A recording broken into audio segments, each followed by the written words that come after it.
Bora. Cadê? Tiraram já o livro daqui, peraí. O Evangelho.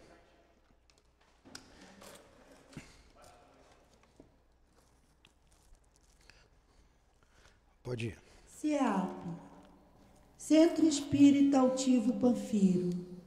Uma casa de amor. Boa noite. Boa noite aos nossos ouvintes. Que Jesus abençoe a nossa noite de estudos.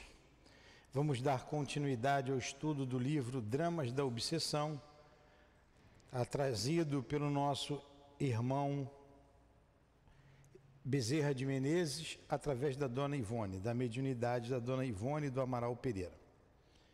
O Evangelho segundo o Espiritismo. Vamos aqui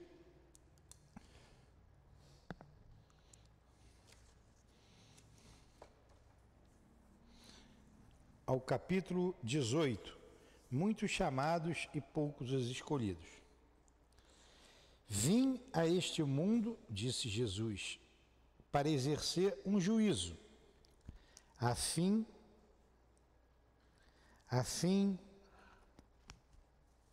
de que aqueles que não veem, vejam, e os que veem se tornem cegos. Alguns dos fariseus que estavam com ele ouviram e disseram: porventura nós também somos cegos? Jesus lhe respondeu: se fosseis cegos, não teríeis culpa. Mas pelo contrário, vós dizeis: nós vemos. É por isso que o vosso pecado permanece. Mestre Jesus, aqui estamos reunidos em teu nome mais uma noite, estudando ou para estudar a doutrina espírita. Enviai os teus emissários, e alguns deles que evocamos em teu nome, a nossa irmã Ivone, o Dr. Bezerra de Menezes, que escreveram a obra que estamos estudando. Rogamos ainda pelo nosso irmão altivo, que ele possa estar junto a nós, com a coluna de espíritos que dirige o CEAP.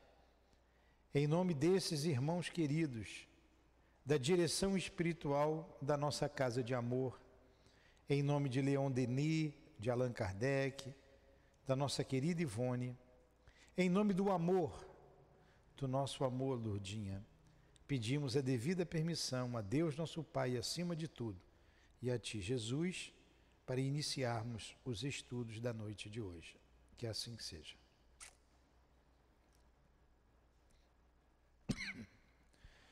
Então, Jesus deixou aqui no Evangelho assinalado por João que aquele que conhece o Evangelho já não é mais cego, né? Já não é mais surdo.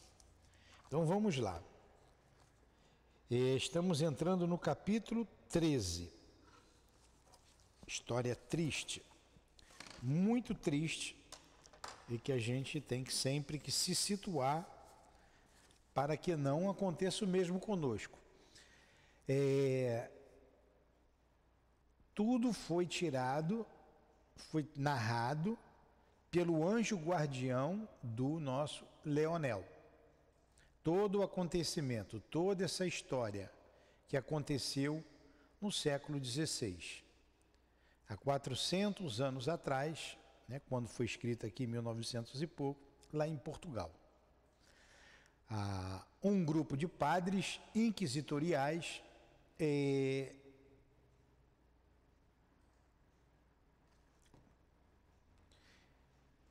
envolveram uma família de judeus, está me faltando o termo, assediou essa família. A esposa já tinha desencarnado por força dessa mesma Inquisição, a Santa Inquisição. E até que num determinado momento houve uma discussão, os padres frequentavam semanalmente a casa dos judeus convertidos, e como houve uma discussão, eles saíram, se separaram, e logo em seguida o pai da família resolveu mandar o filho para a Itália, para que não fosse perseguido pelos padres. Faz isso às escondidas, mas vai falar com uma senhora, a senhora de Faro, não lembro o primeiro nome, só o segundo, uma espanhola que estava em Portugal, que era a madrinha da menina. Ele deixou a menina lá na casa dela, pediu proteção e contou tudo o que aconteceu. O que a mulher fez? Devolveu a menina no dia seguinte, contou tudo para o padre, e era o padre inquisidor Mor, lá de Portugal, que o filho tinha fugido, contou lá do jeito dela, a história dela. O padre mandou chamá-la, ela ratificou tudo que disse na carta. Eles mandam os policiais prender o menino, o garoto é preso, é trazido de volta. Ele era o prometido da sobrinha, essa mesma menina, e ficou preso. E nesse interim, ele introduziu duas pessoas, um casal, que fingiram ser também judeus convertidos, que foram recebidos com todo amor e carinho pelo chefe da família, o Aboarbe. E lá, eles, investigando tudo o que acontecia, delataram para os padres que qual era o crime cometido por essa família. Eles liam o Antigo Testamento. Eles faziam o seu culto e era proibido pela Inquisição. Inclusive, ele viu o esconderijo onde guardava o Talmud. Disse quando era reunião, os dias onde eram essas reuniões, onde eram feitas. A polícia foi junto com a igreja, prendeu todo mundo, todos que lá estavam, mulheres, crianças, todo mundo, todos foram para a igreja. E o padre foi, ele próprio, torturar, levar para os porões da igreja para a tortura. E ali nós paramos aqui a semana passada. Só que essa história começou lá no Rio Grande do Sul. Uma família com 12 membros, pai, mãe e mais 10 filhos, estava em polvorosa, porque o pai se suicidou com um tiro na cabeça, e nós já contamos o porquê. A filha mais velha se suicidou, tomando veneno. O outro filho ia se jogar debaixo do trem, foi salvo por mãos ligeiras, e toda a família queria se suicidar. Chegou uma carta a Dona Ivone pedindo ajuda, uma pessoa amiga dela pedindo ajuda para essa família. O doutor Bezerra se inteirou do caso e pediu para que...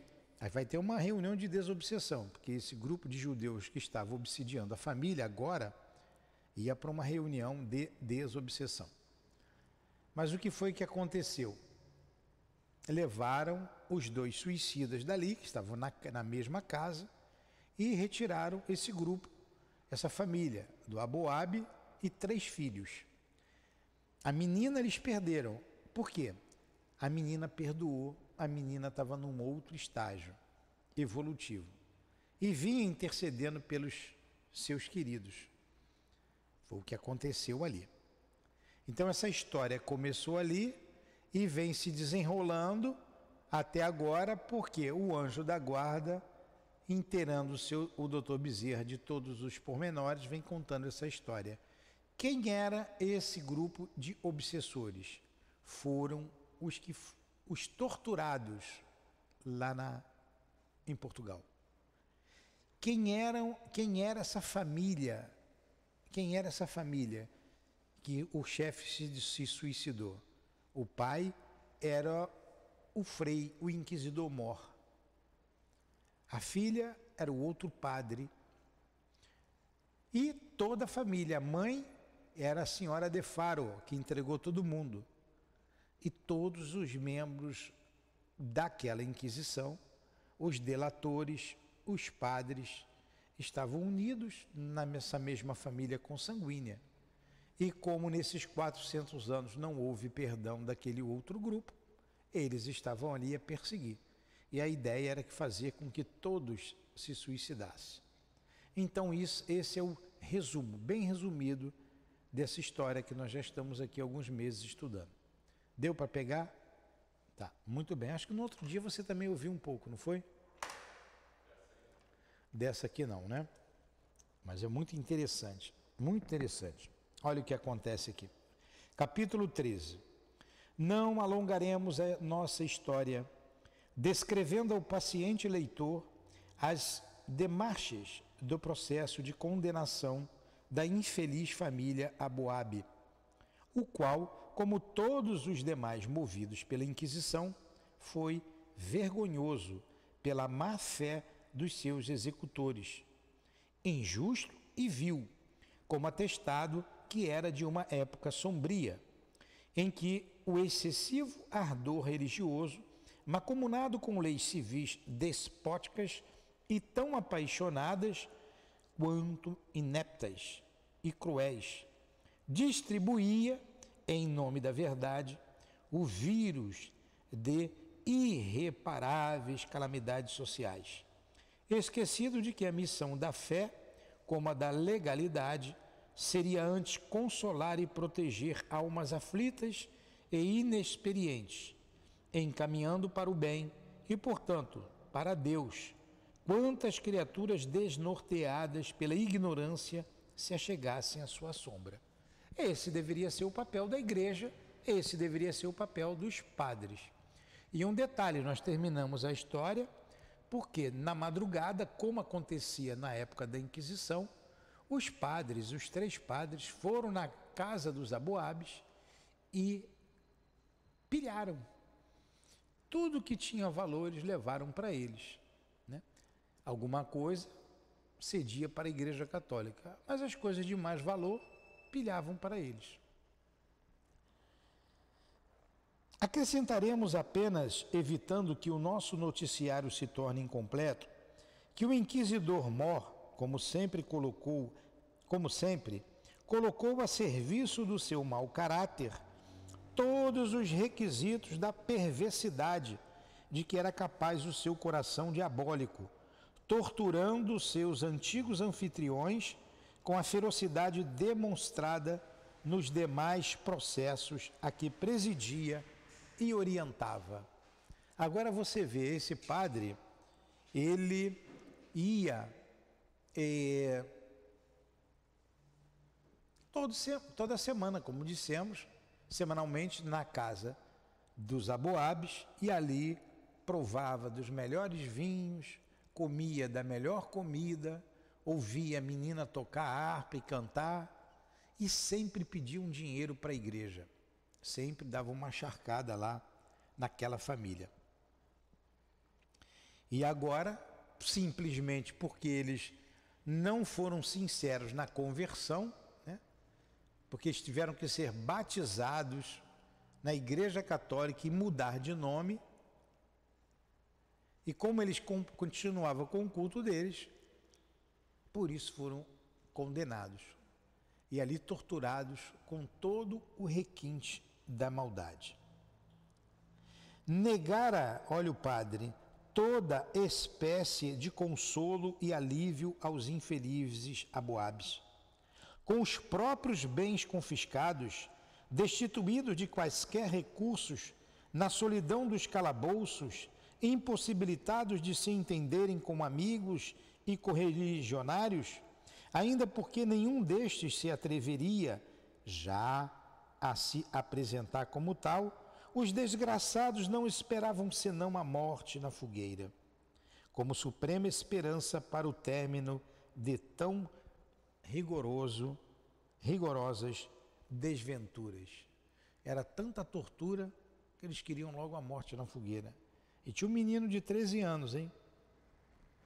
Mantidos em prisões isoladas, não lograram o alívio de se reconfortarem uns aos outros, senão o ataque de ratos vorazes e vermes imundos que agravavam o seu inconcebível martirológio. Dali saíam periodicamente apenas para a sala de torturas.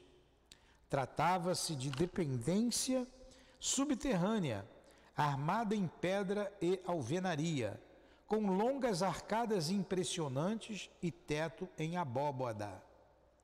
Local sinistro, carregado de vibrações dolorosas, odiosas, rodeado de sombras, onde o cheiro repulsivo do sangue humano e da carne queimada pareciam estigmas degradantes, e onde se passavam em segredo para os homens mais visíveis a Deus os mais abomináveis crimes cometidos na face da terra.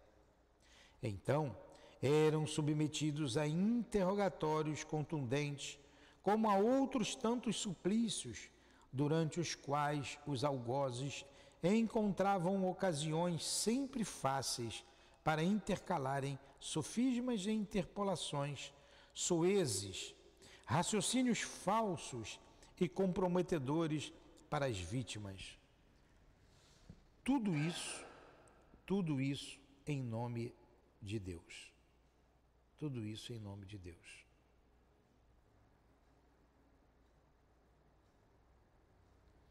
Somente nessas horas cruciantes podiam os infelizes se avistar, à exceção de Esther, que jamais aparecera, e se contemplavam famintos e imundos, esquálidos e deprimidos, atrelados a colunas, a fim de não tentarem sentar. E ali, tendo à frente os demais membros da família, sofriam vexames e insultos, humilhações e tratos de que a Inquisição fora sempre tão fértil em inventar para suplício de milhares de vítimas que fez durante séculos. Aí tem aqui uma observação. Segundo revelações da história, um desses pavorosos suplícios consistia em colocar-se a vítima atada a um catre ou mesa e retalhar-lhe as solas dos pés, untá-las com azeite e chegar-lhes o fogo lento. Caramba, senti até dor no meu pé, meu Deus. Você está bem, Sorizine? É a história que está te fazendo mal?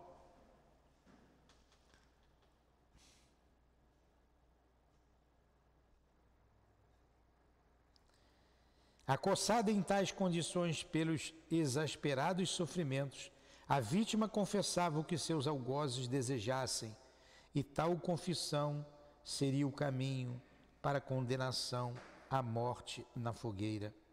Muitos outros suplícios assim atrozes eram praticados em Portugal e na Espanha. Tais vítimas eram sempre de raça judaica. E pasmem, hoje ainda atendemos esses casos aqui. Muitos daqueles casos aqui, vêm daqui da Espanha e de Portugal.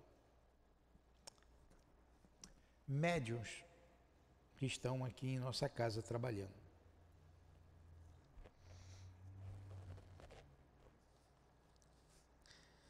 Eu sei que é duro, me machuca também, mas vamos lá. Assim foi que, conforme entrevimos no início destas narrativas, Aboabe e os filhos tiveram as unhas e os dentes violentamente arrancados, as carnes dos braços e coxas e as solas dos pés queimadas com tenazes em brasas, os punhos retorcidos e deslocados.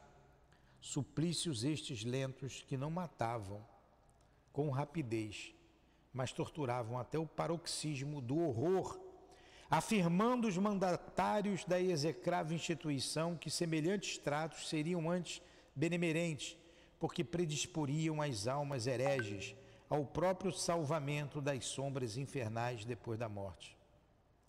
Tão patético martirológio estendeu-se por 6 longos meses. 6 meses de suplício, meu Deus! Tão patético martirológio estendeu-se por 6 longos meses, durante os quais nem sequer um aceno de esperança viera suavizar as trevas em que convertera a existência do desgraçado Timóteo e seus 3 filhos, e ainda o velho Gabriel, que fora o primeiro a sucumbir. Suplicava aquele, invariavelmente, que lhe despedaçassem o corpo, torturando-o ainda com maiores requintes de crueldade, mas que poupassem seus filhos, que eram cristãos e inocentes, de quaisquer faltas contra a Inquisição. Que lhe dessem, por misericórdia, notícias de Esther, por cuja sorte se exasperava de ansiedade e terror. Mas respondiam-lhe os verdugos com bofetadas e torturavam os 3 jovens ainda mais caprichosamente em sua presença, causando ao desgraçado pai, a quem mantinham atrelado a uma coluna de pedra, o paroxismo da raiva e da desesperação. Hercúleo e enérgico, Joel resistia aos tratos terríveis, não obstante a extenuação que diariamente se acentuava. Esperançoso até o final de algo indefinível que o libertasse, permitindo-lhe investigar o paradeiro da noiva, a fim de socorrê-la e poder vingar-se. Saulo e Rubem, no entanto, enlouqueceram ante a crueza dos sofrimentos, dada a extrema juventude que favoreceria os choques nervosos irremediáveis, havendo o último sucumbido à atrelada coluna do Pelourinho, ou Pelourinho, diante do pai e dos irmãos, enquanto o outro expirava dias depois, ambos se livrando assim da morte pelo fogo, mas não escapando da incineração do cadáver em vistosos autos de fé em praça pública, como era de praxe nos códigos da execrada instituição. Meu Deus, os ouvintes que nos desculpem, mas essa é a dura, nua e crua história que acontecia nos porões da igreja, sob o nome do Altíssimo.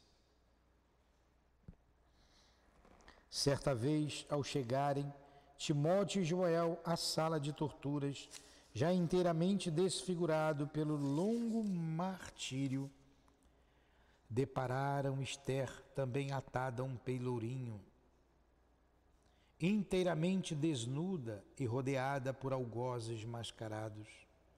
A infeliz judia, em cuja fisionomia se estampava o horror perfeito, suplicava por entre lágrimas e gritos lancinantes que lhe tirassem quanto antes a vida, mas que cessassem de submetê-la às ignomínias com que, na sua qualidade de mulher, se via supliciada. Não apresentava pelo corpo sinais de tratos inquisitoriais, havendo o doutor Timóteo e o filho compreendido no momento a vileza dos sequazes da Inquisição, que geralmente profanavam cruelmente as virgens hebreias antes de atirá-las à fogueira. Experimentando naquele instante novo gênero de suplício, superior em intensidade a tudo quanto já sofrera até então, Joel, enlouquecido, investiu num instinto impossível, no intuito de socorrê-la. Mas vários braços o tolheram, espancando-o, torturando-o, atrelando-o à coluna costumeira. Então, por entre gritas de desespero, blasfêmias e insultos atirados até mesmo contra o próprio Criador, o desgraçado jovem cientificou-se de que Esther, o seu imaculado lírio, e cujas faces jamais roçaram os lábios, por se não julgar bastante digno de tal mercê, pela só razão de ser homem, fora aviltada na sua candidez virginal pela ignomínia de Hildebrando de Azambuja, que a raptara e conservara prisioneira em local indevassável, que faustos e honrarias oferecera-lhe ele para que se adaptasse de boamente à ingrata situação.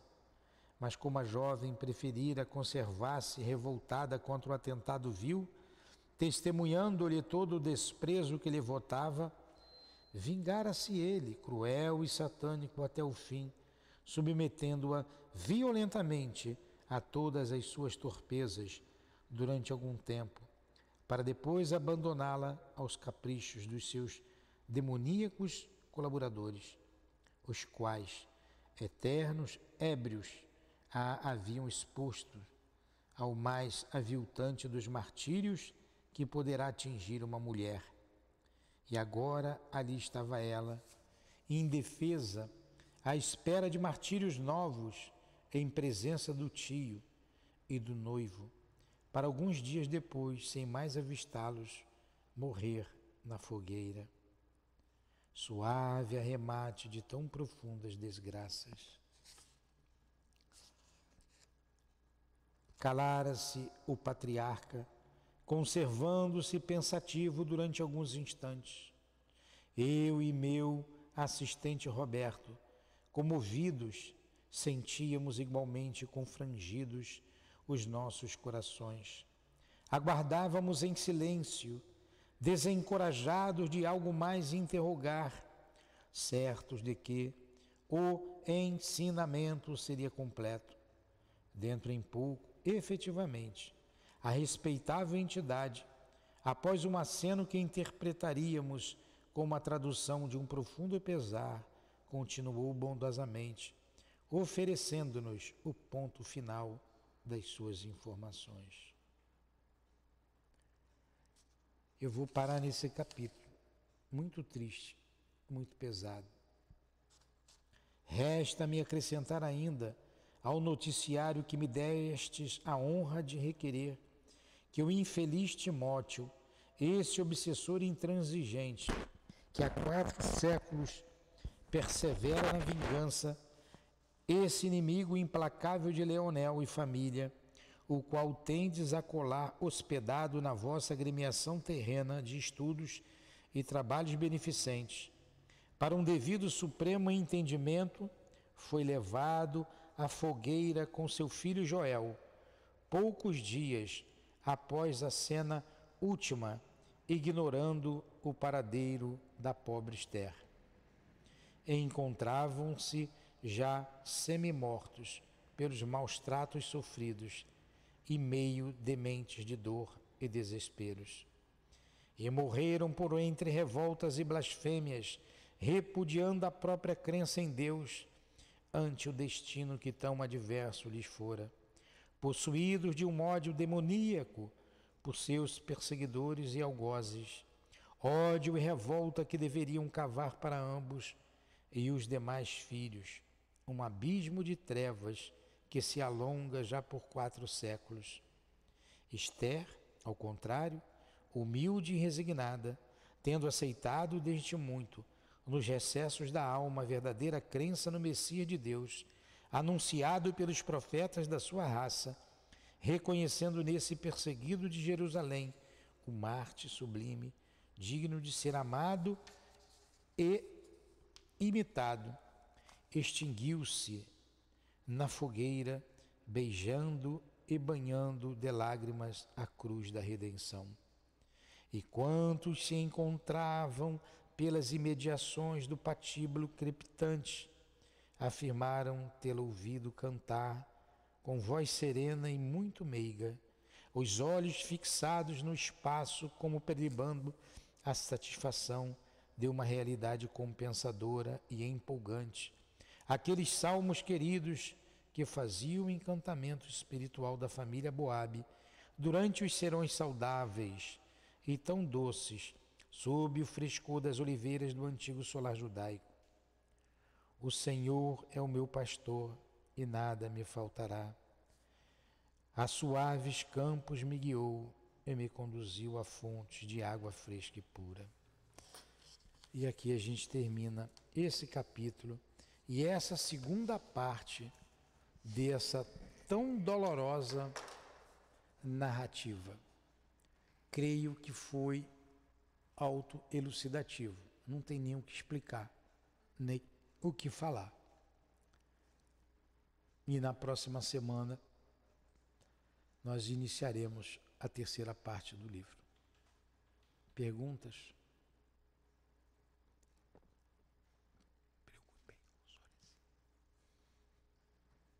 Vê como é que ele está lá.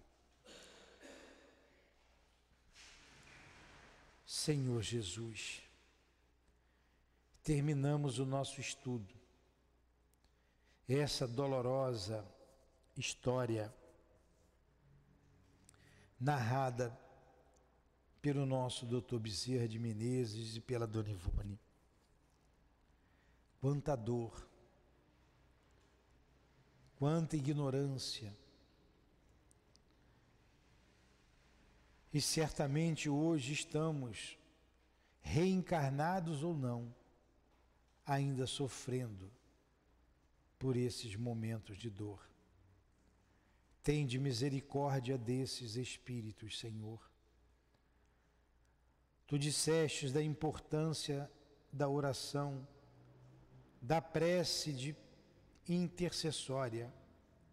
Então rogamos por cada um deles, por cada membro da família Boabe, por cada membro do clero daquela família que se reuniu e que sofre e que tanto sofreu. Ajudai-os, aliviai-os. Pedimos por todos os suicidas que, iludidos, só encontram a vida após o túmulo. Esperança, alívio para as suas dores. Tende misericórdia, Senhor.